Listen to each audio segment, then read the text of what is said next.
네, 우리가 지난주까지 골로새서 1장을 모두 마치게 되었었습니다.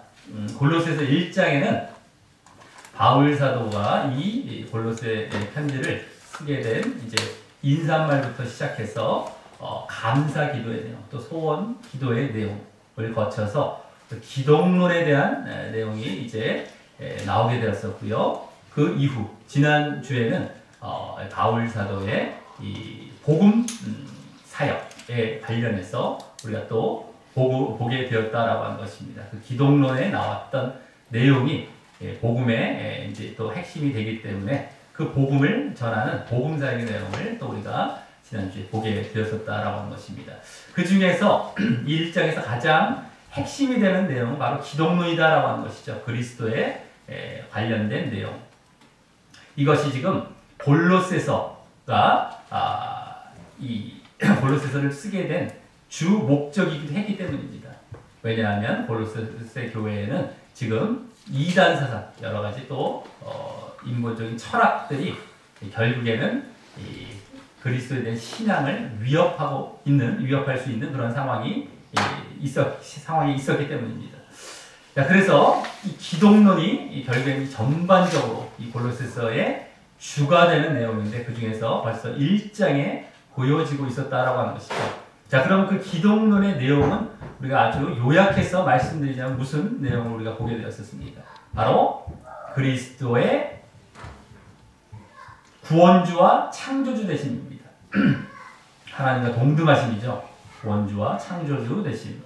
그 다음에 그것이 더 나아가서 이제 그리스도께서 만물을 하나님과 만물을 간에 화목을 가져왔다는 사실을 바탕으로 해서 또 보게 되었을 때는 이 구원주 되심과 관련해서는 교회의 머리가 되신다라고 하는 것이었고요. 이 창조주 되심과 관련해서는 만물의 으뜸이 되신다라는 것까지 우리가 또 보게 되었었다라고 하는 것이죠.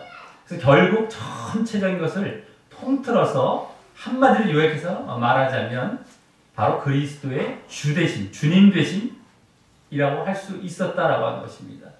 그 사실은 우리가 그리스도를 단순히 우리의 대속의 죽음을 죽으신 그러한 분으로 정도로만 아는 경우가 많은데 거기서 더 나아가서 궁극적인 그리스도의 정체성이 되는 것이었다라고 하는 것입니다. 우리가 이제 그리스도에 대해서 주님이라고 말을 했다고 내가 그리스도를 정말 주로 섬기고 있는 것은 아닙니다. 우리가 그냥 단순히 그 십자가의 대속의 죽음에 감사하면서 자기 중심으로 있을 수가 있는데 그것이 아니라 정말 그리스도가 우리의 구주가 되실 뿐만 아니라 주인이 되어야 되는 그러한 기독론을 우리가 보게 되었다라고 하는 것입니다. 나를 구원해 주셨다 하는 구주 차원이 아니라 이제 결국 모든 만물의 주인, 나의 주인 되신다라는 것까지 우리가 보아야만 우리가 어떻게 됩니까? 바른 신앙 안에 있는 것입니다. 그리고 지금 이 골로새서의 목적과도 같이 이단 사상, 잘못된 거짓 신앙에 빠지지 않는 것입니다. 왜냐하면 그 잘못된 신앙들은 결국엔 다 자기가 중심이 되어 있어요. 자기가. 그것을 중심으로 결국엔 다 자기 중심으로 이 신앙을 거짓 사상을 주입시킨다라고 하는 것입니다. 우리는 내가 주인이 아닙니다. 내가 중심이 되는 게 아닙니다. 정말 그리스도가 주님이 되시는 겁니다. 이 신앙으로 진정으로 들어갈 때 우리가 이단 사상에 넘어가지도 않고 바르게 이 예수 믿는 그 신앙을 계속해서 이어갈 수 있다라고 하는 것입니다. 근데 지금도 꼭 예수를 믿는다고 하면 꼭 자기 중심이에요. 나 중심. 맨날 자기에게 어떻게 해줬다, 뭐 내가 어쨌다. 간증을 그렇게 좋아하죠. 네? 물론 간증이 아주 초신자, 전도할 때 너무너무 모르는 자들에게는 이렇게 이제 어떤 접촉점으로서 필요할 수 있을지 모르겠습니다만은 그것도 위험하죠. 그것도 이렇게. 간증도 잘해야 되는 것이고요. 왜냐하면 거기에 젖어들면 나중에 진정한 신앙, 자기 중심이 아니라 정말 그리스도 중심, 하나님 중심으로 가야 되는 신앙이 결국엔 방해를 받아요. 세상에서 자기중심으로 살아왔던 것의 연속선상이 되어버리는 겁니다. 내가 부인되고 내가 내려놔져야 되는 거거든요. 우리의 타락, 죄의 시작이 바로 자기가 주인 되려고 했던 그 모습이었던 거예요. 하나님이 주인 되어야 되는데 자기가 주인 되어야 돼요. 그게 다 지금 사람들을 지금 다 지배하고 있습니다.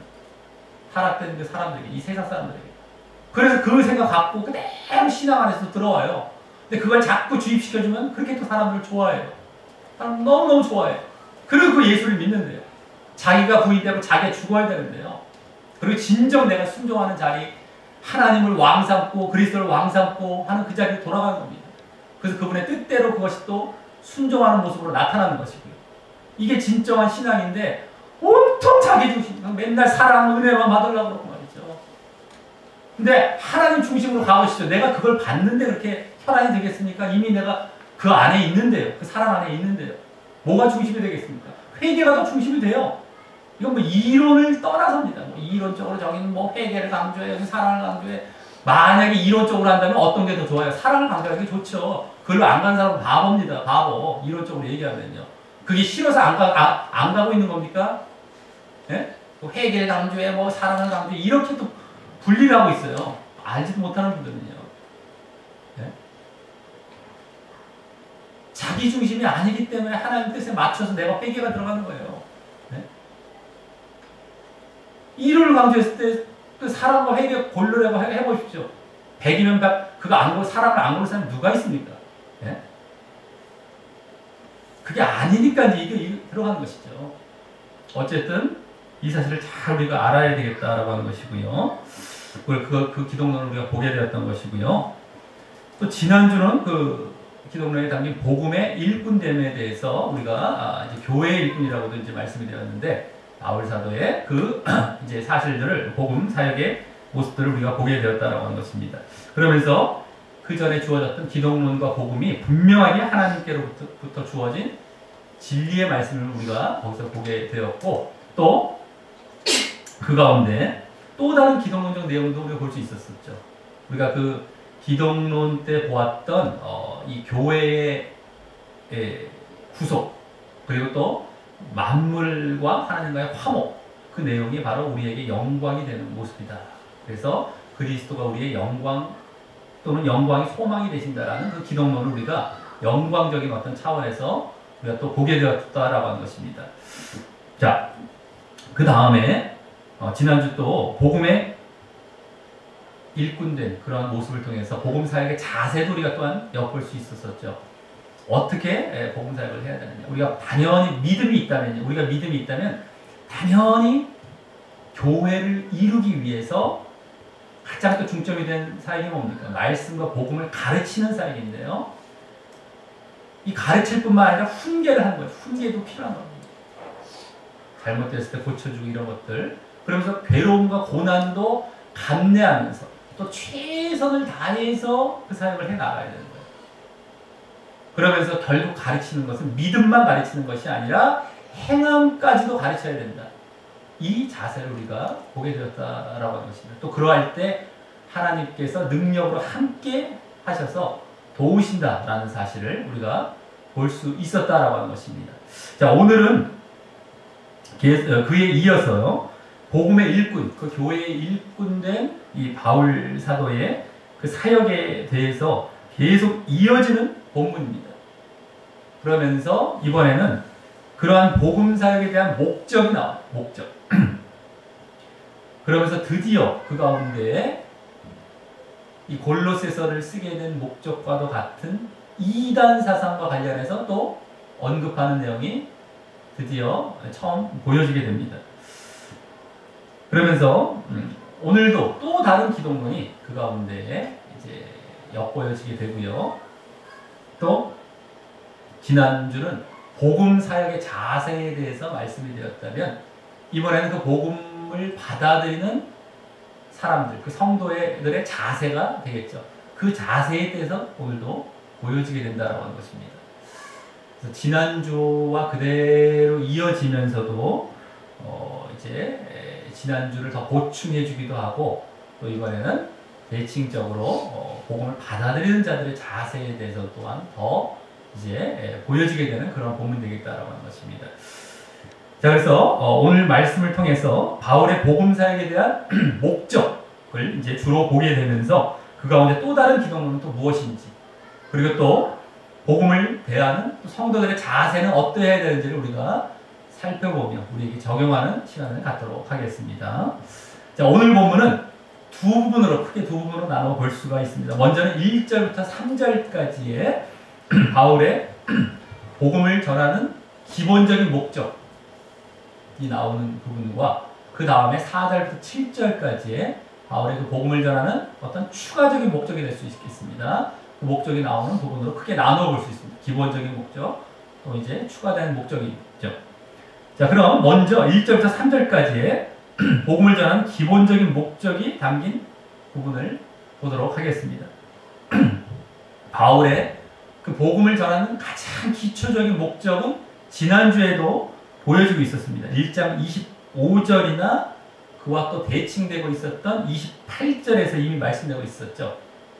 지난주에 그 대칭처럼 이렇게 본문이 이루어졌잖아요. 25절과 대칭되는 28절 이미 말씀이 되어 있었는데 거기서 볼 수 있었듯이 바로 아주 한마디로 얘기하면 하나님의 말씀을 이루는 것입니다. 이루는 것. 이루는 것은 채우는 것이라는 말로도 알 수 있었죠. 채운다. 말씀을 가르침으로 말미암아 이제 이루어가고 채워가는 겁니다. 이것이 복음사역의 목적인데요. 더 구체적으로는 28절에 나온 바대로 하나님의 비밀인 그리스도를 가르치는 건데 훈계를 포함해서 또 가르친다는 것. 그러면서 믿음뿐만 아니라 행함도 가르친다. 라고 하면 그래서 완전한 자를 세우는 것. 이것이 이제 복음사역의 목적임을 우리가 아주 기초적으로 보게 되었다라고 하는 것입니다. 그리고 그 복음사역의 대상은 이제 바울에게 있어서는 이방인이었음도 우리가 알 수 있었고 말입니다. 자, 그에 이어서 오늘 본문 1절에서 3절까지에서는 이번에는 그 바울이 이제 사역하는 대상을 더 범위를 좁혀서 언급하면서 그들을 향해서 다시금 그 복음사역의 기본적인 목적을 또 다른 차원에서 말씀하게 됩니다. 자, 그래서 먼저 1절에서는 맨 앞에 그러므로라는 말이 생략돼서 지난주와 이어짐을 이제 볼 수 있으면서 여기 이제 안 나오지만 원래 원어에는 나오고 있습니다. 그러면서 바울의 복음사역의 대상을 지난주 이방인 교회에서 범위를 더 좁혀서 골로새 근방교회로 이제 말씀하게 됩니다. 이방인들 중에서도 골로새 근방이 되는 것이죠.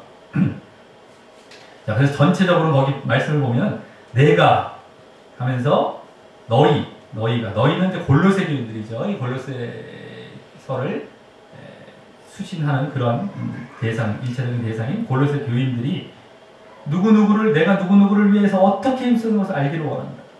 내가 너희가 내가 얼마나 이들을 위해서 힘쓰는지 알기를 원한다. 이런 말씀 속에 그 대상들이 이제 여기 좁혀서 보여주고 있습니다. 세 부류로 그 대상들이 중간에 나오죠. 바로 너희라는 말이 먼저 나옵니다. 너희. 골로새 교회죠. 그건 바로. 그 다음에 두 번째로 라오디게아에 있는 자들이에요. 라오디게아. 그건 다른 말로 라오디게아 교회라고 할 수 있습니다. 그죠? 그 다음에 뒤에 세 번째는 무릇 내 육신의 얼굴을 보지 못한 자들. 내 육신의 얼굴을 보지 못한 자들. 자, 이 세 지역인데 이 세 지역은 전에 골로새 첫 시간에 골로새 지역의 위치에 대해서 말씀드릴 때 이 골로새를 비롯한 쌍둥이 도시라고 할 수 있었던 세 도시를 말씀을 드렸었습니다. 그때 골로새와 라오디게아 여기 나오는 그 다음에 또 다른 한 군데 히에라볼리를 이제 말씀을 드렸는데 거기를 말한다고 우리가 짐작해 볼 수 있습니다. 같이 이렇게 묶어서 말씀하는 걸 보면 그래서 여기 지금 내 육신 얼굴을 보지 못했던 자들이라는 것은 바로 히에라볼리 교회를 얘기한다라고 볼 수 있겠죠. 그리고 그 세 지역은 그때 말씀드렸듯이 교통과 무역의 중심지였습니다. 그래서 이미 이단 사상과 철학이 성행하고 있었던 곳이었습니다. 그래서 지금 이 세 지역들이 바로 그 이단 사상에 노출되어 있었기 때문에 바로 이와 같이 그들을 향해서 더 좁혀서 그들에게 이제 경고와 주의를 주기 위해서 이들에게 언급하면서 본격적으로 그 이단 사상에 대해서도 언급하려고 준비하고 있는 그런 모습이 되는 것입니다. 그래서 이렇게 대상을 좁혀서 말씀한 것에서 벌써 이제 앞으로 이 뒤에서 이단 사상에 대해서 언급하겠구나라는 것도 우리는 벌써 짐작해 볼 수 있게 된다라고 하는 것이죠. 자, 그래서 또 이 편지는 원래 골로새 교회를 중심으로 원래는 쓰여진 편지이지만 그뿐만 아니라 이 두 지역, 그죠? 뭐 라오디게아나 히에라볼리 아니면 그 이상이 될 수 있습니다만 그 대상들을 위해서도 쓰여졌다는 것을 우리가 또 여기서 또 목격하게 되고 알게 된다라고 하는 것입니다. 자, 그리고 그와 같이 이제 이단 사상에 이단 사상에 이제 관련해서 언급하기 시작할 것도 우리가 짐작해 볼 수 있는 것인데요. 다음 아까 그 1절에서 어떻게 내가 얼마나 힘쓰는 것을 알기 원한다라고 이렇게 했었죠. 그들을 위해서. 이때 그 힘쓴다라는 말은 무슨 의미일까요? 즉 지금 바울이 옥중에서 감옥에서 이 편지를 쓰고 있는 것이잖아요. 옥중 서신이기 때문에. 근데 그 감옥에서 어떻게 힘쓴다는 말일까요? 대체적으로 그래서 이 말을 갖다가 기도한다라는 말로 보고 끝나는 경우가 많습니다만은 물론 그 기도의 의미도 포함되겠지만 갑자기 앞에서 흐름과 상관없이 기도한다는 말이 갑자기 나온다는 게 뭔가 좀 어색해 보인다라고 하는 것입니다. 그래서 지금 앞에 문맥과 연관해서 이것을 살펴보면서 더 구체적으로 이것이 과연 무엇을 의미한가 우리가 찾아보게 된다라고 한다면은 바로 앞절 부분이 1장 29절이죠. 바로 앞절입니다. 거기서 이와 비슷한 말을 찾아보게 됩니다. 찾아볼 수 있게 돼요. 이제 우리나라 말에서도 뭐 느껴지게 되지만 원어로 보면 또 더 보일 수 있습니다. 바로 29절 그 뒷부분에 보면 힘을 다하여 수고하노라라는 말입니다.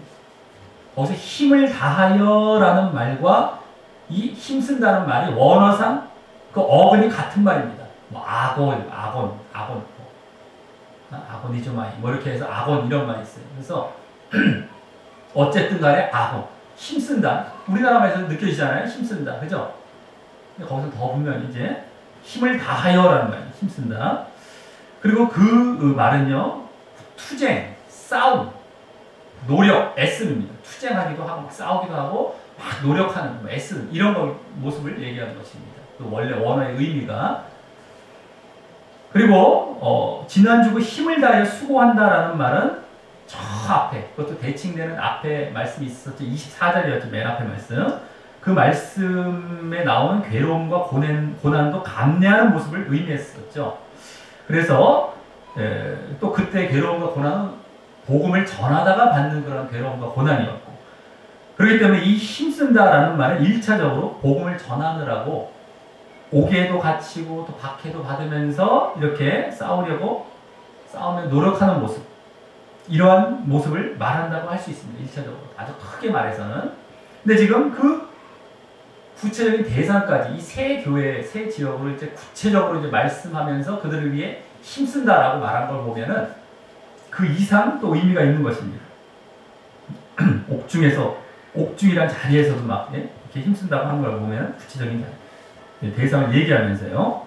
그래서 이 서신서를 통해서 바로 그 하나님의 말씀과 복음을 전하기 위해 이렇게 힘쓰고 애쓰는 모습임을 우리는 보게 된다라고 하는 것입니다. 그들을 위해. 지금 이 편지를 쓰고 있는 내용, 이 복음을 전하고 있는 내용이죠. 이것이 지금 힘쓰고 있는 내용이다라고 하는 것이에요. 근데 그것을 위해서 얼마나 싸우면서 애쓰는 모습인지 여기서 지금 말씀하고 있다라고 하는 것입니다. 그러면서 그럴 때 기도도 하죠. 이 말씀과 복음을 제대로 전하기 위해서 기도하고 또 하나님의 영광과 계시를 얻으려고 하면서 그제서야 기도를 하는 것이, 기도가 여기 포함된다고 할 수 있는 겁니다. 단순히 그냥 그들을 위해서 중보기도하는 정도에 끝이는 것이 아니라 이 복음을 잘 전하기 위한 기도는 포함이 되는 거죠. 더 주된 것은 복음을 전하기 위한 힘씀과 투쟁, 싸움이고요. 그래서 그만큼 하나님의 말씀과 복음을 전하는 것이 얼마나 힘써야 되는 것임을 우리가 또 여기서 엿보게 되는 겁니다. 알게 되는 거예요. 물론 바울은 지금 옥중에 감옥에 갇혀 있기 때문에 더 힘썼어야 했을 것이고요. 또 더욱이 이 말씀은 이제 앞으로 성경에 들어갈 내용, 하나님의 말씀에 들어갈 내용이 돼요. 아마 바울은 그걸 알고 있었을 겁니다. 왜 하나님의 영광을 받아 이걸 써서 이게 지금 우리에게 주어지기까지 성경이 되었기 때문에 얼마나 더 힘썼겠습니까? 기도에도 힘쓰면서 이 복음을 바르게 너희에게 전하기 위해서 지금 쓰면서도 말이죠. 근데 바울과 같은 그런 상황이 아닐지라도 뭐 옥중에 갇히거나 뭐 성경이 될 것을 아는 정도의 영감을 받아갖고 막 쓰는 것이 아닐지라도 이 하나님의 말씀과 복음을 전하기 위해서 우리가 얼마나 힘쓰면서 싸우면서 준비를 하고 전해야 되는지를 우리가 여기서 엿보게 된다는 겁니다. 알게 된다는 겁니다. 그래서 다른 이제 말씀에는 해설하는 수고를 한다 뭐 이런 말씀도 하는 경우가 있습니다. 이것도 사실 다 같은 맥락입니다. 이 성령에 의해서 이것을 깨닫게 해달라. 정말 이 안에 담겨있는 진리의 의미가 무엇이냐. 하나님의 의중을 깨달아야 되죠. 말씀을 우리가 전한다는 것이 이렇게 쉽게 되는 것이 아닌데요. 이 복음을 전하는 자들, 뭐 설교자들이 그게 너무 어려우니까 쉽게 말씀을 전하려고 자꾸 예화를 들어갖고 자꾸 그걸 오염시켜 나가는데요. 문제는 성도들은 그 예화만 남습니다. 말씀은 안 남고요. 그리고 그 예화가 어쩌다 조금 들어가는 거였을지라도 나중에 예화가 점령을 해버립니다. 목회자가 자꾸 요령을 펴 나가요. 설교자. 말씀을 연구하지 않아요. 그러니까 엉터리 말씀입니다. 얼마나 다른 말씀들을 보면 해석들을 엉터리로 했는지 이루 말을 할 수가 없어요. 이제 우리는 말씀을 전할 때 이것이 다 검토가 되거든요. 이게 그냥 우리가 말씀이 준비가 되는 게 아닙니다. 그러면 다른 말씀들도 다 연구하고 찾아봐야 되고 엄청나게 엉터리들이 엄청나게 많아요. 뭐 말을 할 수가 없습니다. 그때 내가 다 확인해. 야, 이게 지금 무슨 상황인가.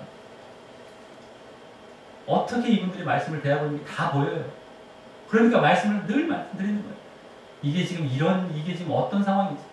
말씀도 없고 정말 보통 문제가 아닙니다. 엉터리를 해석해놓고 야 이거 뭐 그리고 이제 학자들이 써놓은 그런 내용들도 보면은요 그분들은 직업으로 그걸 해석을 하지 문맥과 상관이 없어요. 그냥 나열해서 뭐가 어쩌고저쩌고 얘기를 해놓는단 말이죠. 그런 것들도 나중에 이제 보면은 학자들마저도 깊이가 없다는 걸 보게 됩니다. 다 알게 됩니다. 그러한 싸움들을 안 하기 때문에 벌어진 현상들입니다. 직업적으로 하죠. 안 싸우려고 하죠. 네? 어쨌든 우리가 말씀에 대해서 얼마나 경험이 낮아지고 이게 하나님의 말씀인데 말이죠. 잘 힘쓰고 애쓰고 투쟁하며 우리가 준비해서 전해야 된다는 것을 우리가 명심을 또 해야 되겠다라고 하는 것입니다. 자, 다음에 2절, 3절에서는요, 이제 이는이란 말과 함께 이렇게 골로새 근방 지역에 복음을 전하기 위해 힘쓰는 목적을 이제 드디어 말씀합니다. 복음을 전하는 목적, 오늘 그게 주된다고 했는데, 기본적인 목적이 여기 드디어, 근데 이제 또 대상은 골로새 근방으로 이제 또 이렇게 추려졌고요. 거기에 이제 전하는 목적을 드디어 말씀합니다. 지난주에 이제 복음사역의 기초적인 목적 가운데 믿음과 행함이 결국에는 가르쳐진다라고 말씀드렸다면, 여기서 그 중에 믿음 차원에 더 초점을 두고 말씀하면서 그러기에 이 믿음의 기초인 그리스도의 비밀 되심에 대해서 더 강조하며 말씀합니다. 믿음의 기초. 이 바로 그리스도의 비밀 되심에 이제 믿음 차원에 초점이 된 거죠. 그래서 더 강조하며 말씀합니다. 그 사실이 2절 하반절, 더 뒷부분 먼저 2절 하반절과 3절에서 말씀드립니다. 바로 하나님의 비밀인 그리스도를 깨닫게 하려 함이라 2절에서 그 말씀에서 바로 비밀 되신 그리스도에 대한 믿음을 갖게 하려는 것을 보여주고 있죠. 믿음을 갖게 하려. 깨닫게 해서 그리스도를 깨닫게 해서 그리스도를 믿게 하려는, 믿음을 갖게 하려는 이런 믿음 차원. 그래서 지금 이걸 쓰고 있다는 목적을 보여주고 있고요. 또 3절에서는 그 안에 그리스도 안에죠. 그리스도 안에는 지혜와 지식의 모든 보화가 감춰져 있다라는 말씀은 아까 그리스도가 그리스도가 이제 비밀 되신다라고 했는데 그 비밀이라는 것이 이 보물과 같은 지혜와 지식을 감추고 있기 때문이다라고 하는 것을 더 설명해 주면서 이것도 또한 믿음 차원에서 얘기를 하고 있는 것입니다. 자, 그래서 지금 믿음 차원에서 너희들 믿음을 더 이렇게 잘 갖게 하도록 하기 위해서 이 목적으로 내가 쓰고 있다는 걸 말씀한 건데, 그래서 여기서 지금 비밀, 그리스도께서 비밀 되신다는 것을 지난주보다 더 자세하게 이 지혜와 지식의 모든 보화가 감추어져 있다라는 말로 더 이제 말씀을 하고 있습니다. 설명을 하고 있는데, 그럼 그 지혜와 지식의 모든 보물 이런 말은 무엇을 의미하는 것일까요? 지난주는 영광이란 말로 이제 표현되었다면은 이번에는 보물이란 말을 쓰면서 말해요. 영광이란 말을 지난주에 썼었죠. 이건 보물, 그와 비슷하게. 그래서 이 말은요, 원래 모든 보물과 같은 지혜와 지식이란 말입니다. 지혜와 지식의 모든 보물이란 말은 모든 보물과 같은 지혜와 지식이란 말이고요. 또 지혜와 지식이란 말이 굳이 비슷한 말인데 두 번 나왔죠. 근데 좀 다릅니다. 지혜는 바로 영적인 지혜예요. 영적인 거. 원어상 보면 영적인 차원의 어떤 지혜. 믿음 쪽에 가깝다고 볼 수 있고요. 또 지식은 행위를 아는 것. 알긴 하는데 행위 쪽인 겁니다. 행위. 아는 것. 약간 영적인.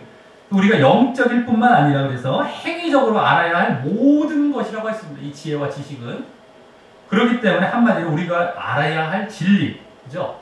영적이거나 어떤 드러난 것이 다 모든 것을 알아야 그러한 척의 진리를 얘기한다고 할 수 있는데, 그것은 결국에는 여기 보물이라고도 말씀하는 것을 보면은 우리가 영생을 영원한 생명을 얻을 구원의 길이라고 할 수 있습니다.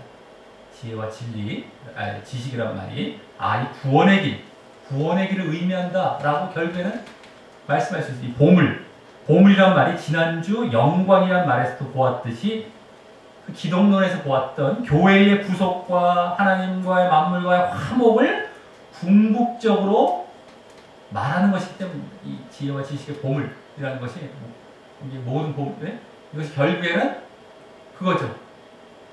구속 그리고 화목, 이것을 결국에는 말하는 겁니다. 궁극적으로 말하는 겁니다. 그래서 쉽게 말해서 지난주 영광이란 말은 오늘 보물이란 말로도 말했지만 결국에 지혜와 지식이란 말로 표현했다고 할 수 있는 것입니다. 지혜와 지식, 지난주에 영광이란 말이 감춰져 있다는 것이죠. 너희가 그리스도를 믿게 되면 결국에는 이와 같은 구원과 만물과의 화목 안에 들어간다. 이러한 차원의 진리죠. 지혜와 지식. 근데 왜 지혜와 지식이란 말로 오늘은 표현했겠냐는 겁니다. 영광이란 말 대신에 지난주에. 그걸 생각해 볼 때 일단 지난번에도 이제 언젠가 말씀드렸듯이 영지주의자들, 당시 영지주의자들이나 또 헬라 철학이죠. 이 철학에서 이제 철학 사상이 주로 이제 그리스 철학, 헬라 철학에 영향을 받은 이제 그런 철학인데 그리스도를 무시합니다. 그래서 그들이 어떤 신비적인 그리고 인본적인 지혜와 지식을 중시하면서 그것이 있어야 구원을 받는다라고 이제 미혹해 들어왔기 때문에 그것이 아니라 진정한 구원의 진리이자 진정한 그 구원의 진리를 담은 지혜와 지식은 바로 진정한 이 비밀 되신 그리스도다라는 것을 말하기 위해서였을 것입니다. 그들에게 맞춘 것이죠. 지혜와 지식이라는 것은 진정 너희들이 그것으로 철학사상, 이단사상 그런 지혜와 지식으로 구원받는 것이 아니라 바로 진정한 지혜와 지식, 구원을 주실 그 지혜와 지식은 바로 그리스도다라는 것으로 지금 말씀하기 위해서였을 것입니다. 그래서 이제 오늘 바로 이 두 번째 부분, 좀 이따 보게 될 두 번째 부분에서 그 이단 사상을 조심시키는 말씀이 바로 다음 절에 되겠습니다만 거기서 바로 나옵니다. 이단 사상과 바로 연관해서 바로 말씀하게 되는 겁니다. 그 지혜와 지식이란 말을 쓰고 있는 것이고요. 그러면서 또 그 말을 쓴 또 다른 이유를 생각해 보게 될 때 이 지혜가 영적인 차원이고 지식이 행위적인 차원에서 이제 말씀되었다라고 했던 것처럼 의미한다라고 얘기했던 것처럼 이 지혜와 지식을 통해 결국 우리가 구원의 진리를 깨닫고 알게 된다라고 한다면은 이제 이후 정말 이 구원을 받기 위해서 결국엔 단순히 영적으로 아는 데에서 그치는 것이 아니에요. 믿음 차원이죠. 예? 그냥 지혜 정도에서 그치는 것이 아니라 지식, 그에 따른 행함에 대해서 우리가 행동하는 것도 잘 알아야 돼요. 예? 그냥 믿는 믿음 차원이 아니에요. 그것도 우리가 그래서 잘 알고 따라가야 된다라는 것을 암시하기 위해서였을 것입니다. 지혜와 지식을 두 가지를 잘 말씀드리게 두 번을 말씀한 이유가 그죠? 그냥 하나 정도만 지혜라는 말로도 얘기할 수도 있었는데 굳이 이렇게 두 번까지 얘기하는 거는 보면 믿음뿐만 아니라 행함까지.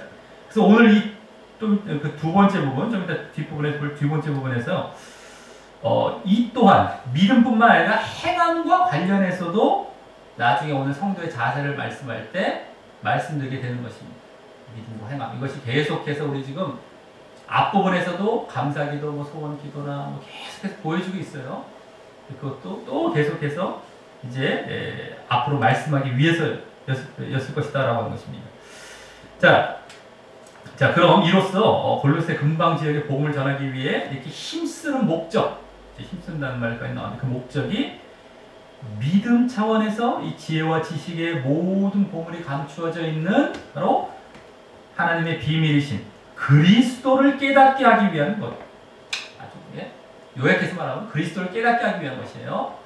지혜와 지식도 되시고 하나님의 비밀 되신다는 것이 앞에 나왔지만 어쨌든 그리스도를 깨닫게 하기 위한 것임을 이제 보게 되었는데 그렇게 깨닫는 과정이 또 아까 2절 상반절에 나오고 있었습니다. 아까 그걸 안 봤죠? 2절 상반절 깨닫게 되는 과정 바로 거기 마음의 위안을 받고 사랑 안에서 연합하여 원만한 이해의 부요에 이르는 그런 과정으로 깨닫게 되는데 그리스도를 이 말씀 좀 난해해 보입니다. 약간 난해해 보입니다. 여기 맨 뒤에 나오는 여기 세 차원이 나왔죠. 마음의 위안을 받는다. 사랑해서 연합한다. 두 번째는 세 번째 원만한 이해, 모든 부요 이거 얘기했는데 그 세 번째 나온 이해라는 말은 그 깨달음, 그리스도를 깨닫는 그 깨달음이란 말과 연관이 잘 되는데요. 그 앞에 나왔던 뭐 위안을 받는다. 마음에 그리고 사랑해서 연합, 위안 연합이란 말은 그와 크게 상관없어 보이기 때문입니다. 근데 영어를 포함한 모든 성경 번역본들이 다 이와 같이 그냥 번역을 해서 계속 모호한 약간 애매한 상태로 남겨두었어요. 근데 그보다 문맥 흐름도 그렇고 해서 그래서 아마도 아까 힘쓴다라는 말씀을 그냥 기도적인 차원에서 이렇게 해석하면서 이것도 번역을 그냥 그와 비슷하게 이어지게 한 거가 아닌가 싶습니다. 어쨌든 번역본들 다 그냥 이와 비슷하게 번역이 되어 있는데요. 그보다 문맥 흐름도 그렇고 그렇고 해서 문맥을 흐름 가운데 갑자기 이것이 나온다는 게 맞질 않아요. 되게 이게 안 맞습니다. 그래서 이 단어들의 원어적 의미들을 다시 살펴보면요. 그 위안이란 말은 위로라는 말의 의미보다 대신 충고하다, 부탁하다, 훈계하다는 의미가 더 강한 말이에요. 원래 보면은요. 위로라는 의미보다요. 근데 왜 그것은 다 생략하고 그렇게 해석하고 또 다른 사람들이 다 따라했던 것 같아요. 번역하다가 자꾸 참고를 하니까. 다른 번역본을 참고하면서 번역하다가 그랬던 것 같습니다만 위로라는 의미보다 위안이란 말이 충고, 부탁하다, 훈계라는 말이 강해요. 또. 그래서 이 마음의 위안을 받는다라는 말은 지난주 문맥과 연관해서 생각해 볼 때 지난주 1장 28절에 나온 권함이란 말의 의미가 경고하고 훈계하고 책망이라는 의미였죠. 그거가 그대로 이어져서 그와 비슷한 마음의 위안이 아니라 마음의 충고와 부탁을 받는 것을 의미한다라고 했습니다. 위안받는 게 아니라 충고와 부탁을 받는 것. 그래서 앞서 그 1절에 나왔던 이제 바울 사도가 말씀을 힘쓰며 전하고 가르침에 의해서 말이죠. 막 가르치면서 힘쓰면서 가르칠 때 충고를 받는 거예요. 이게 훈계라고 할 수 있고 충고를 받는 거예요. 부탁을 받고 요청을 받고 막 이런 거예요. 요청이란 말이 나와요. 이 원래 더 제대로 된 요청, 부탁, 너희들에게 막 훈계 막 충고받으면서 막 하는 이걸 한다고 할 수 있습니다. 그래서 이 다음 본문에 다음 주에 볼 그 본문에 보면 이제 충고와 경고의 부탁이 이제 본격적으로 시작된다고 할 수 있습니다. 막 2단, 4단 막 이렇게 그것을 위한 준비 단계 작업이 되는 거예요. 이 위안이란 말이 그게 아니라 충고, 앞으로 훈계할 그걸 다 준비시키는 이런 말씀으로 보는 게 더 번역하는 게 더 맞을 것이다. 아, 좀 가르치는 차원에서 계속 말씀하고 있는 그 내용이구나. 이거를 봐야 되겠지. 봐야 된다는 것이죠.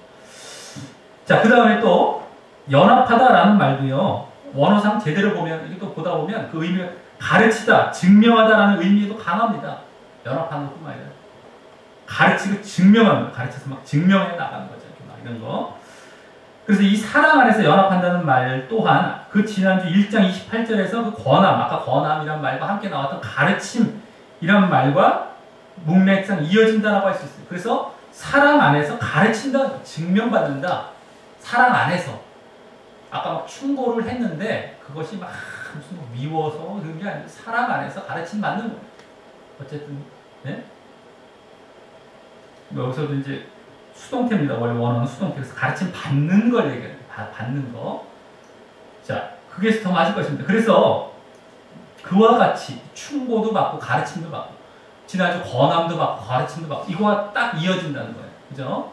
훈계 받고 가르침 받고 이런 차원이죠. 충고가. 그래서 그것에 의해서 그 다음 단계, 세 번째 단계인 원만한 이해의 모든 부요에 이른다 라는 것으로 보면 이제 아주 자연스럽고 문맥상 흐름도 맞게 된다는 것이죠. 자, 그때 이 말 세 번째 여기 보면 원만한 이란 말도 원어상 이와 사뭇 다릅니다. 원래 이게 거의 전혀 달라 보이는 확신이란 말이에요. 확신이란 원만이라는 말은 아예 있지도 않는데 좀 번역이 좀 아쉽습니다. 확신이란 확신. 그래서 개역개정은 확실한 이렇게 이제 번역이 된 것 같더라고요. 개역개정은 확실한 이렇게 원만한이 아니라 확신. 그리고 부요라는 말도 여기 이제 더 어울리는 다른 말로 얘기하자면 풍부함과 충만함이라고 했어요. 부요가 아니라 충만함, 풍부함 이렇게 하면 더 이제 어울리는 우리 말이 되겠습니다. 자, 그래서 이 원만한 이해의 모든 부요라는 말은 더 정확히 원만함이 확신을 얘기해요. 이해의 부요는 충만한 이해가 되죠. 그래서 충만한 이해, 뭐 거기에 이제 확신 이런 말인데 이게 이제 원어상 순서로 이렇게 말씀드리자면 충만한 확신의 이해입니다. 충만한 확신을 가진 이해, 충만한 확신을 가진 이해. 그냥 이해가 아니라 확신을 충만하게 해서 내가 이해한다는 이 얘기예요, 사실. 확실하게, 충분하게, 충만하게. 풍부하게 내가 확신을 가질 정도의 이해. 이걸 얘기하는 겁니다, 사실은요. 그래서 지난주는 그냥 바울이 자신의 복음사역에 대해서 아까 그 훈계와 가르침 정도만 말씀했다면 이번에는 그로 말미암아 이와 같이 충만한 확신을 가진 이해를 갖게 하려는 것을 여기서 더 말씀한 것이고요. 또 그러므로 결국 그 지혜와 지식이 감춰져 있는 그리스도를 깨닫게 하려는 것을 더 말씀을 한 것이 지난주보다 그 복음사역에 대해서 더 말씀을 하고 있었던 것입니다. 그죠? 보게 된 거예요. 막 기도했더니 뭐 너희가 뭐 원만하고 연합하고 뭐 사랑하고 이런 것이 아니라 말이죠. 네? 아, 이게 지금 그래서 그리스도를 깨닫게 하려는 그래서 그 목적이라는 거예요. 자, 그만큼 비밀 대신 그리스도를 진정 깨달으려면은 우리가 확신이 충만할 정도로 깨달아야 된다는 것을 또한 알 수 있다는 겁니다. 아주 충만하게 확신이 충만할 정도로 깨달아야 돼요. 그냥 깨닫는 것이 아니라. 그래서 그러할 때 우리가 흔들림 없이 그리스도를 잘 믿게 되는 것이죠. 근데 그것을 위해서 아까 충고도 하고 가르치겠다 이런 얘기죠. 네? 계속해서 자, 그 다음에 오늘 이제 두 번째 부분을 보도록 하겠습니다. 4절부터 7절에서는 아까 기본적 목적이 아니라 이번에 복음을 전하는 골로새 금방교회의 복음을 전하는 추가적 목적을 말씀합니다. 그것은 바로 4절에 나오는 내가 이것을 말하문이라고 이제 하면서 바로 뭡니까? 아무도 공교한 말로 너희를 속이지 못하게 하기 위한 것입니다. 이제 드디어 이단 사상과 관련된 언급이 이제 시작이 된 거예요. 이 말로 이 공교한 말로 속인다 이런 말로 이제 이단 사상과 관련된 언급이 이제 드디어 골로새에서 시작이 됐는데요. 그래서 이 추가적인 목적은 사실상 이 골로새서에서는 더 궁극적인 목적이라고 할 수 있죠. 그걸 위해서 이제 골로새가 쓰여졌기 때문에 이단 사상을 조심시키기 위한 그 이 추가적인 목적은 결국에는 더 궁극적인 목적이 된 겁니다. 골로새서는. 자, 그리고 여기 공교한 말이라는 말은요. 원어로 볼 때 더 정확히 설득력 있는 말입니다. 또 유혹하는 말 이거예요. 설득력이 있다는 거예요. 설득력이 있는 말.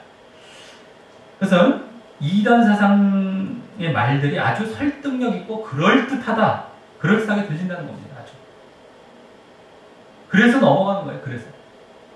거기 넘어가지 말라는 거예요. 근데 확실하게 내가 그리스도를 깨닫고 있을 때 안 넘어가겠지만 설득력 있게 확 다가온다는 거예요. 지금도 마찬가지죠. 이단 사상이나 거짓말 같은데 똑같습니다. 듣기에 아주 그럴듯해요. 그리고 그래서 더 좋아 보입니다. 더 마음에 확 와닿아요. 자기들의 어떤 인본적인 생각, 육신적인 어떤 그런 생각들과 막 와닿게 만들어놨어요. 근데 그래서 영적이지 못해요. 사람들이. 육신적이거나 또 세상적이 그래서. 그런 사람들에게 그냥 쫙쫙 달라붙어가고 쫙쫙 딸려갑니다. 말씀을 모르는 사람들 특히 또. 말씀을 모르는데 그냥 육신적인 자리에 머물러 있는 사람들에게는 그냥 쫙쫙 그냥 그런 식으로 말을 하기 때문에 그럴듯하게 들리기 때문에 거기에 넘어가는 거예요. 근데 이제 말씀을 나중에 알게 되면 말씀과 전혀 상관이 없고 안 맞는다는 걸 알게 되죠. 지금 이단 사상이 우리가 알고 있는 그러한 이단 사상 말고도 모르고 있는 숨겨져 있는 이단 사상은 대표되는 예정론입니다. 그게 최대 이단, 지금 이단 중에 이단입니다. 사람을 다 지옥 가게 만드는. 근데 그것도 얼마나 사람 마음에 쫙 와닿습니까? 그래서 쫓아가는 거예요. 수많은 사람들. 그게 아니라고 얘기를 해봐야 안 맥혀요. 이제. 맨날 한다는 얘기예요. 네 행위로 막 구원받냐? 공로로 구원받냐? 이 얘기만 하면서 도망가요. 아주 뭐 방법이 없습니다. 뭐 거기 빠진다. 말씀을 보면 거기 빠져나옵니다. 자, 그래서 우리가 정말 영적이 될 때, 말씀을 잘 알고 또 그에 따라서 영적이 될 때 그 이단 사상의 설득이나 미혹을 잘 분별하고 물칠 수가 있는 것입니다. 그냥 단순히 그런 상태가 아닌 자기 상태에 있으면서 그럴듯하게 들린다라고 거기 넘어가는 일이 절대 없어야 되겠다는 거예요. 말씀을 철저히 알려고 해야 되고요. 내가 또 그러면서 육신적인 걸 버려야 돼요. 자꾸 육신적으로 접근해 들어오니까 자기중심적으로 막 접근해 들어오니까 예정론도 얼마나 자기중심적인지 몰라요. 결국에는요. 자기 구원받는다고 하는 게 전제 조건이거든요. 네? 하나님 뭐 신본주의가 아닙니다. 이건 신본주의가 아니에요. 그들은 맨날 그걸 얘기하지만 다 인본주의 인간이 만들어낸 사상일 뿐만 아니라 자기중심적으로 들어온 게 그게 그 사상이에요. 사람이 싫어할 수가 없습니다. 어쨌든 자기가 완전 영적이 됐다는 게 뭐 육신적인 다 내려놨다는 거예요. 다 세상에 내려놓고 그때 이제 이 이단 사상들을 깨닫게 돼요. 저게 미혹인지 아닌지. 자, 그러면서 5절은 그렇게 이제 조심시키려는 이유로 이는이란 말과 함께 말씀하는데 바로 내가 육신으로는 떠나 있으나 심령으로 너희와 함께 있어 너희의 규모와 그리스도를 믿는 너희 믿음에 굳은 것을 기쁘게 보기 때문이라는 것입니다. 자, 이 말은 여기 뭐 내가 너희와 함께 있다, 심령으로 마음으로 함께 있다 그랬죠. 육신을 떠나 이건 늘 관심을 갖고 지켜보고 있다는 겁니다. 그죠? 계속해서 소식을 듣기도 하고 지켜보고 있다는 것이고요. 그러면서 너희의 규모라고 말씀한 이 규모는 아주 질서 정연한 것, 정돈된 걸 얘기합니다. 그리고 또 그 뒤에 그리스도를 믿는 너의 굳은 믿음을 그 기쁘게 보고 있기 때문이라는 것인데요. 이는 전에 그 1장의 감사기도의 내용을 말하는 그 본문에서 그들의 믿음의 기본에 대해서 칭찬했던 것과 맥을 같이 하는 말입니다. 믿음의 기본이 쫙 되어 있다고 그랬었죠, 그때. 그것처럼 여기서 너희의, 이 정말 믿음의 모습을 칭찬하는 모습이에요, 이게. 그래서 여기 믿음이란 말뿐만 아니라 규모라는 말로 이 질서 정연을 함께 말씀한 것은요. 그때도 믿음과 함께 사랑을 칭찬했었죠. 믿음과 사랑을 말씀하면서 그들의 그 사랑은 또 뭐였습니까? 행함 차원에서 또한 언급했던 것과 같은 지금 식으로 말을 한 겁니다. 그래서 앞서 첫 번째 부분에서는 아까 우리가 1절부터 3절까지에서는 믿음 차원에서만 강조하고 있었다면 여기서는 그동안처럼 계속 골로새서에서 보여줬던 것처럼 이제 다시 행함까지 함께 말씀되고 있는 것입니다. 행함. 네? 규모라는 말을 통해서 또 이제 이렇게 신앙의 기본이 되어 있으므로 더욱 복음과 말씀을 전함으로 그리스도를 깨닫게 하려 했다라는 이 말은요. 결국 그들의 그 신앙의 성화와 지속을 위한 것 그것이 그죠? 그것임을 그동안은 계속 짐작하면서 알아왔다면 여기서는 더 직접적으로 분명히 말씀되며 확인시켜주고 있다라고 하는 것입니다. 아, 이것이 지금 신앙의 성화를 위해서 계속해서 가르침받고 이렇게 그리스도를 깨달아가야 된다. 이걸 위해서 또 이제 계속 내가 이걸 썼다는 겁니다. 예? 그게 조심시키고 있다라고 하는 것이죠. 이단사상들을 그 이유를 지금 얘기하고 있다는 겁니다. 분명히 우리는 확인하게 되는 것이고요. 신앙이 그래서 계속해서 지속해가고 성장해 갈 때도 이 말씀과 이 가르침이 계속해서 필요한 것입니다. 자, 그리고 여기 행함의 모습으로 그 규모라는 말, 질서 정연과 정돈의 모습을 말씀한 것은요, 우리가 믿음 안에 있다면 이와 같이 질서 정연하다는 건 뭡니까? 정돈. 순종해서 아주 성결한 모습이에요. 그 아래 아주 바르게 가고 있는, 아주 정돈하게 착착착 가고 있는 걸 얘기하는 거예요. 흐트러지지 않고 말이죠. 하나의 행함의 모습이죠. 근데 그것을 더 다른 말로 순종, 정결, 성결 이런 말로 얘기할 수 있는 것이죠. 이런 모습을 얘기하는 거예요. 그대로 자신들이 말씀의 뜻대로 행하고 있다는 것이죠. 네? 아까 굳은 믿음뿐만 아니라 말이죠. 자, 그리고 또 여기 믿음에 있어서도 굳은 것, 아주 견고하고 꾸준함을 얘기합니다. 견고하고 꾸준하다. 굳었다는 건 꾸준하다는 거예요. 이게 사실 원어로 보면 이 말씀 속에서도 그래서 그동안 계속 보여져 왔던 믿음의 지속성도 다시금 확인이 되는 것인 거예요. 믿음이 계속 지속돼야 됩니다. 한 번으로 끝나는 것이 아닙니다. 자, 그렇다고 해서 거기서 끝난 것이 아니라 그것이 또 믿음의 성화 차원에서 계속되어야 되죠. 그 믿음과 행함이. 그것이 이제 바울의 지금 복음서의 목적이기도 했고요.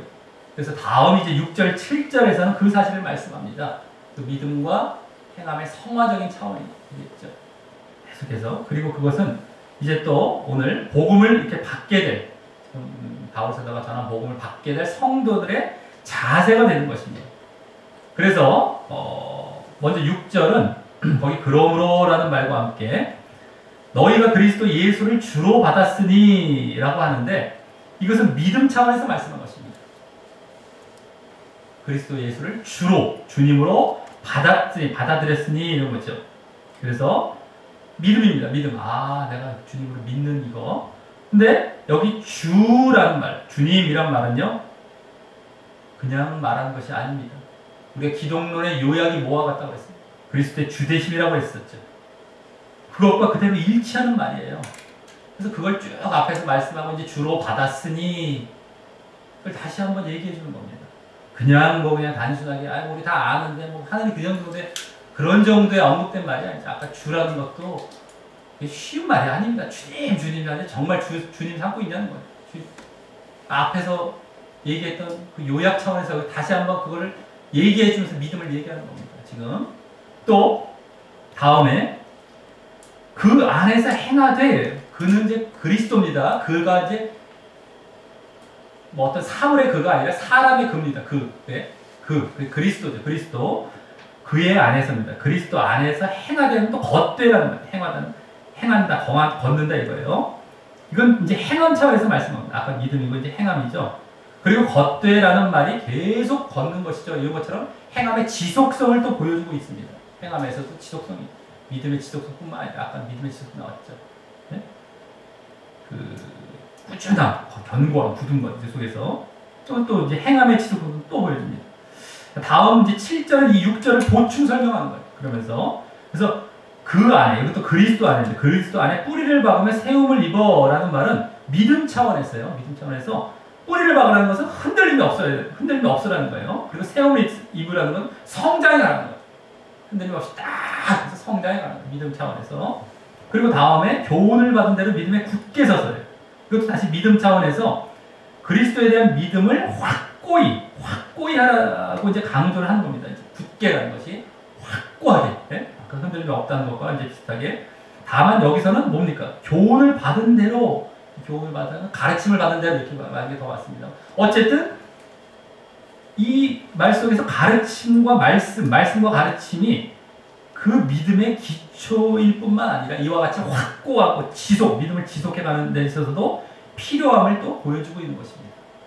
이 가르침을 받은 대로, 교훈을 받은 대로 계속해서 확고하게 해나가라는 거예요. 이걸 여기서 또 보여주고 있죠. 그렇게 말씀이 중요한 겁니다. 우리 확과함을 위해서도 말이죠. 처음에 기초는 뭐 물론이거든요 말이죠.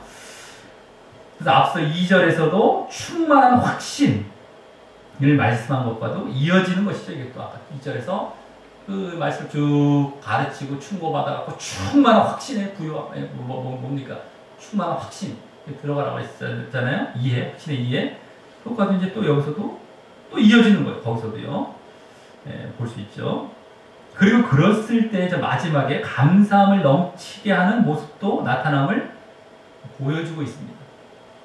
감사함을 넘치게 하는. 이 감사는 뭡니까? 감사. 갑자기 이것도 안 어울려 보이죠? 갑자기 감사가 뭡니까? 뭔가 이러는데, 감사는 늘 주님을 인식하고 인정하는 것의 결과이죠. 감사라는 건 늘 그렇게 살아가는 감사는. 그래서 우리가 감사에 대해서 굳이 강조하지 않아도 내가 그와 같은 늘 인식하고 하나님과 동행하며 살아가면요, 감사는 늘 하고 있는 거예요. 감사해. 자, 그래서 이 행함, 이 바로 행함입니다. 주님과 동행하면서 늘 인식하면서 주님과 동행하면서 이 감사하는 이러한 행함이 나타남을 믿음의 아까 굳게 선 결과로서 행함이 나타남을 보여준다고 할 수 있습니다. 그리고 이는 아까 6절 하반절에 그 안에서 행하되라는 그 행함을 이제 구체적으로 여기서 말씀한 것을 볼 수 있습니다. 7절의 그 앞부분은 다 믿음 차원에서 쭉, 또 6절의 그 아까 믿음, 그죠? 믿음을 이제 얘기했던 앞부분, 6절의 앞부분을 연관이 된다면 7절의 그 뒷부분, 그 안에서 행하되라는 것은 여기 이제 감사를 넘치게 하는 것과 연관이 돼서 행함을 얘기하는 겁니다. 그러니까 주님과 동행하면서 감사도 하면서 이렇게 이게 이제 믿음의 굳은 자의 결과입니다. 늘 동행해 가는 거구나. 늘 감사해 가면서 동행하는 이걸로 나타나는 거예요. 행하는 모습들이. 여기까지 또 이제 우리가 성화된 모습으로서 또 말씀해 준 겁니다. 자, 이로써 오늘 지난주에 이어지며 이 바울의 골로새 근방에 복음을 전하는 기본적이고도 추가적인 목적을 보게 되었는데, 그것은 그리스도를 기본적인 목적은 뭡니까? 그리스도를 깨닫게 하는 것이고요. 그래서 추가적인 목적은 설득력 있는 그 이단 사상이 미혹되지 않게 하기 위해서였던 것입니다. 이단 사상, 처음에는 그리스도를 깨닫게 하고 이단 사상, 너무 아주 당연하고 잘 알 수 있는 그러한 목적이긴 하죠. 근데 이때 그리스도를 진정 깨닫기 위해서는요, 그리스도를 깨닫게 한다고 했는데, 그리스도 깨닫기 위해서는 전하는 자, 복음을 전하는 자, 말씀을 전하는 자는 하나님의 말씀과 복음을 위해 힘쓰는 모습이 있어야 하고요. 또 복음을 받는 자는 지난주와 같이 충고와 가르침을 함께 받되 충만한 확신을 가질 정도가 되어야 함을 또한 알 수 있었다고 하는 것입니다. 아주 힘써야 되고요. 전하는 자는 또 받는 자는 충만한 확신 가운데 들어가야 돼요.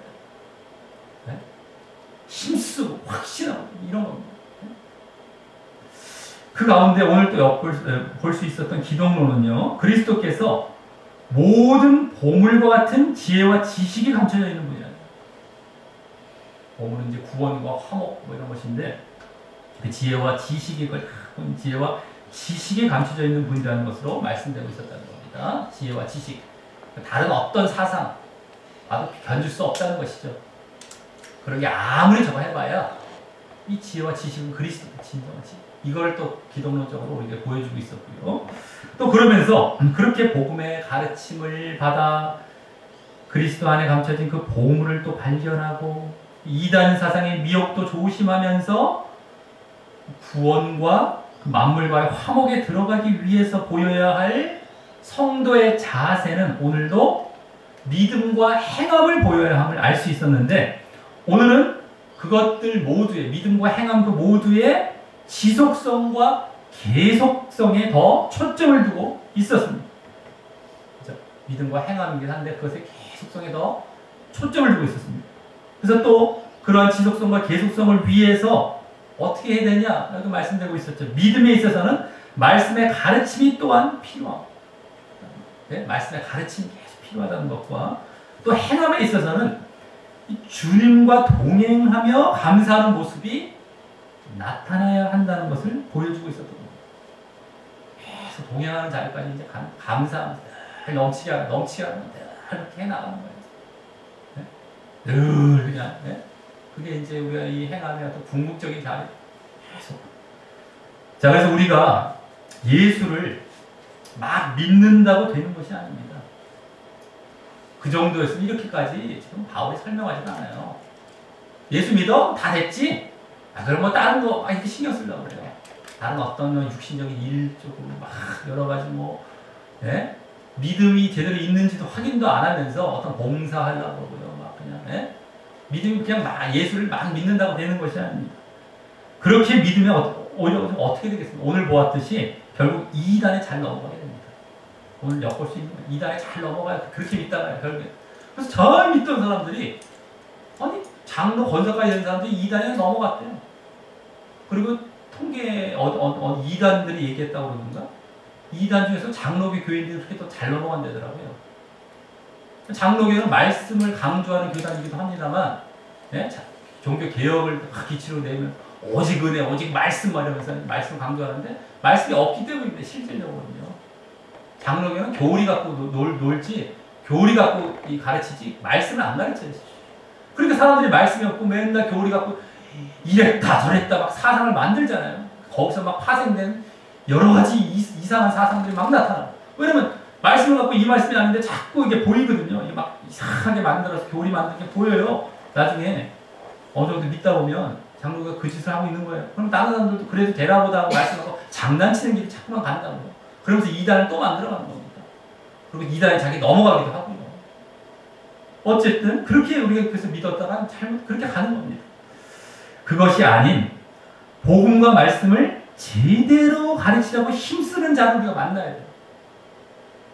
아까 힘쓴 자, 바울이 그렇게 얘기했던 것처럼 그래서 그냥 대충 믿는 게 아닙니다. 아주 벌써 힘쓰는 자를 우리가 또 가르치는 자로 만나야 되는 것이죠. 복음 전하는 자로. 또 그래서 자신은 충만한 확신 가운데 또 계속 나아가야 돼요. 약간 충만한 확신. 이해를 해야 돼요. 확실하게 내가 이해하고. 이해를 했다가도 또 지나가면 또 막 이겨. 계속해서 가르치면 계속해서 이해를 해야 돼요. 충만한 것도요. 이거에 이루어져 나가 대충 믿는 게 아닙니다. 우리가 지금. 그래야 되고요. 그래서 믿음과 행함을 지속해서 보여야 하되 그것을 위해 말씀을 계속 가르침받는 모습도 믿음에 있어서는 또 행함에 있어서는 주님과 동행하며 감사하는 모습이 나타나는 데까지 나아가야 우리가 믿는 자입니다. 그게 진짜 이러한 진정한 믿음으로 진정 구원받고 또 만물과 화목 가운데 들어가게 되시는 우리 모두가 되시기를 예수님의 이름으로 간절히 축원합니다. 우리 다 같이 우리 찬양하시면서 기도로 나아가도록 하겠습니다.